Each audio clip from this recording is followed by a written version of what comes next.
In a digital landscape fraught with impersonation and deception, the rise of crypto scams poses significant threats to both trust in institutions and the security of users.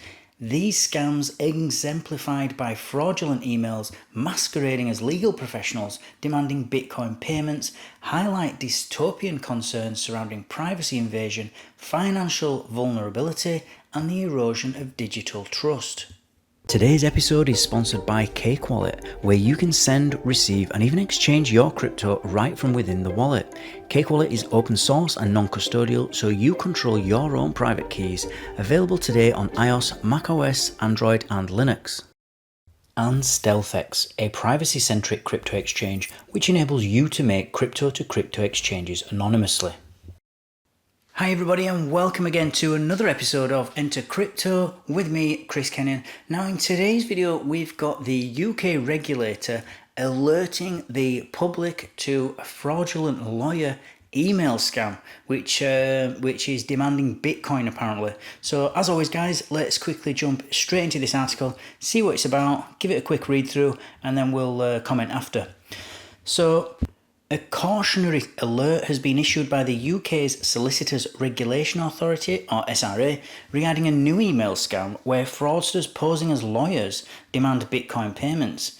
In a recent notice, the SRA disclosed an ongoing scam involving a suspicious email from Joyty Henchy at atwaters.co that alleges possession of the recipient's personal data and threatens to release harmful videos unless a payment in Bitcoin is made, wrongly asserting its association with Atwater Solicitors and Atwater Jameson Hill Solicitors under the fabricated name Patrice Joyce.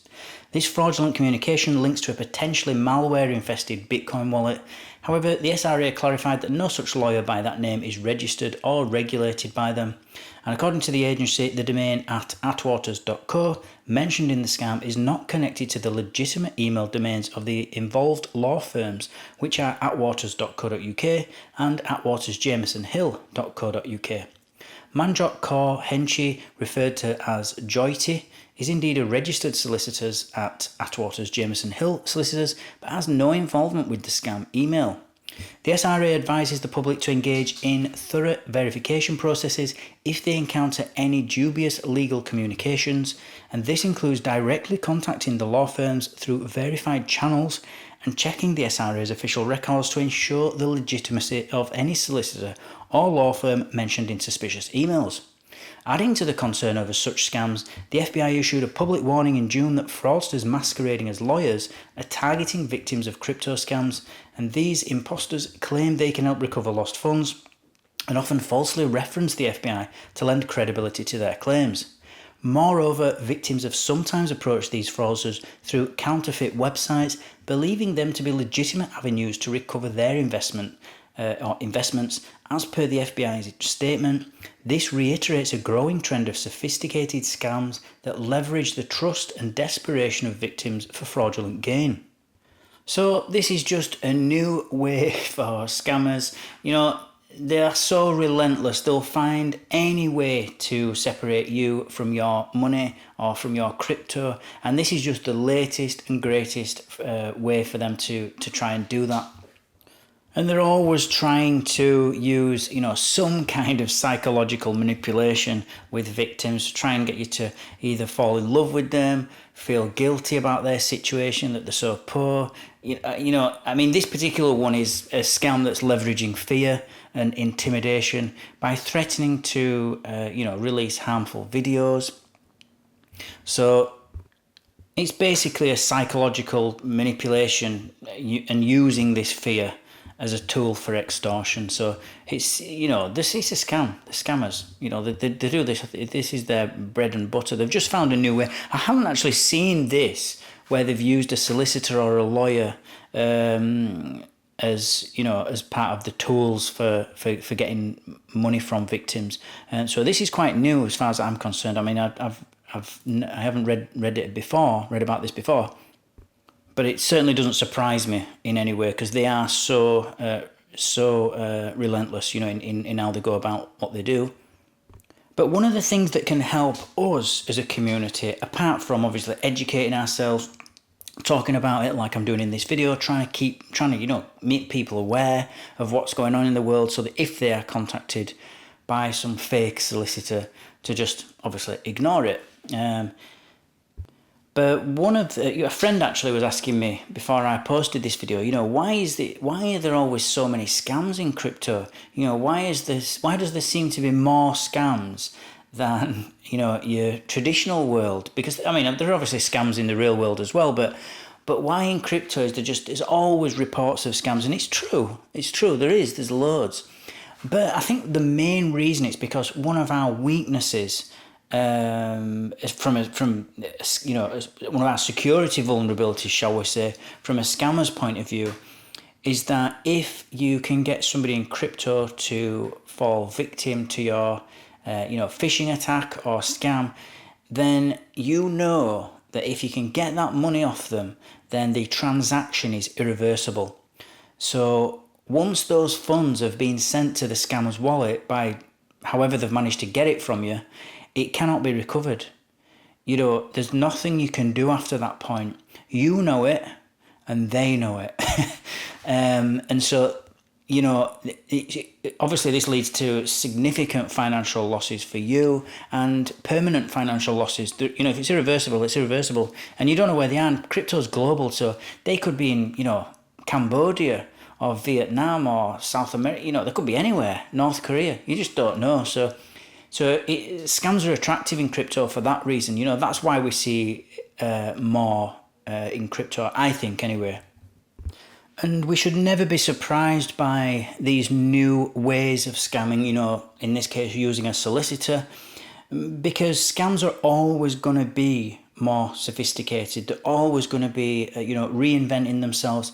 And it's up to law enforcement, actually, to reinvent themselves so they can chase them. But it's also up to us, especially in crypto, where we promote this idea of being your own bank and this whole self-sovereignty idea, and us being, not needing to be babysat by the government. There's responsibility in that. We have to make sure that we don't fall victim to these kind of traps. So we have to be aware. We have to keep ourselves educated. We have to make sure that we know what's going on, what type of tools they're using, what type of stories they're telling, and to never be surprised, because there is no real legal recourse for victims, or even if there is, it's very limited. Whereas if you look at the traditional financial systems like banks, they've already got mechanisms in for fraud detection before it even leaves your bank account. They quite often they'll call you up and they'll say, "Are you sure? Is this really you? Did you just make a payment of £3,000 to this person?" And if you say no, then they'll stop the payment before it even goes through.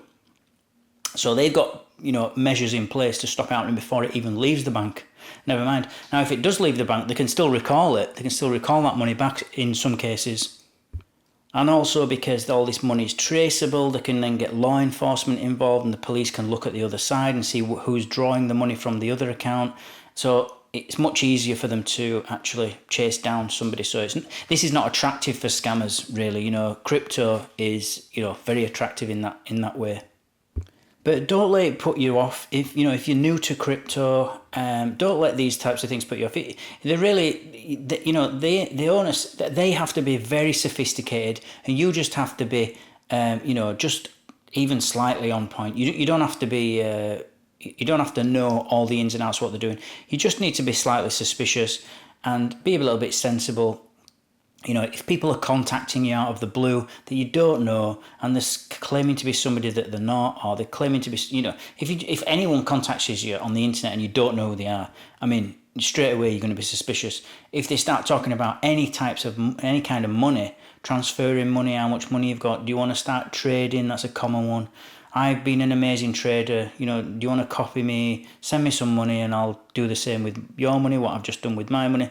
All this nonsense. They're going to come up with all kinds of stories. So you just need to be vigilant, and actually once you've been in crypto for a while, you'll automatically be suspicious of anyone trying to contact you that you don't know. And another thing, just before I go, don't forget to enable 2FA for all your exchanges. I can't stress that enough. I don't mean the SMS texting messages because it's vulnerable. to SIM swap attacks and other things like that. But you know, the Google Authenticator app, or even better, get yourself a YubiKey. They are the best. You know, they're really, really good. They're a little bit expensive, but once you've got it, that's it. You know, I think they're about 50 quid for a good one. But it, you know, it's a small price to pay to stop anyone being able to get to, you know, access to any of your accounts, because they need to physically touch the YubiKey to actually gain access. It's great. If you want to Google it or go on Amazon and buy one, it's Yubikey, and it's by a company called Yubico, Yubico, and they're brilliant. I've been using them for years. So that's what I've got for you today, guys. As always, thank you for watching, thank you for listening. Don't forget to like, subscribe, and click on that notifications bell so that you don't miss out on any future updates. And I'll see you all tomorrow. Take care.